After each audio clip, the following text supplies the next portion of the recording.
पाकिस्तान की वायुसेना के जंगी जेट बॉर्डर पार लगातार पेट्रोलिंग कर रहे हैं।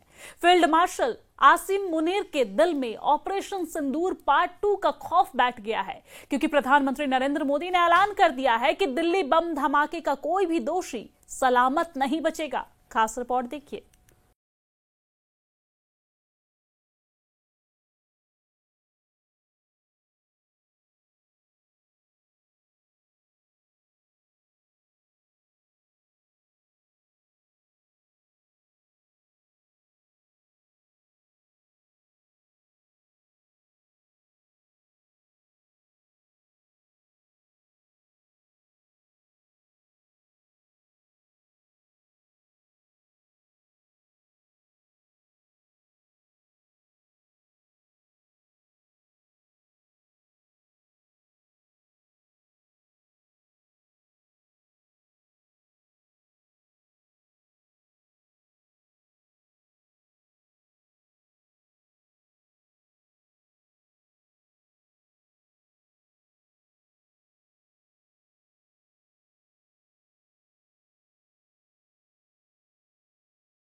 आज मैं यहां बहुत भारी मन से आया हूं। कल शाम दिल्ली में हुई भयावह घटना ने सभी के मन को व्यथित कर दिया है। मैं पीड़ित परिवारों का दुख समझता हूं। इसके पीछे के षड्यंत्रकारियों को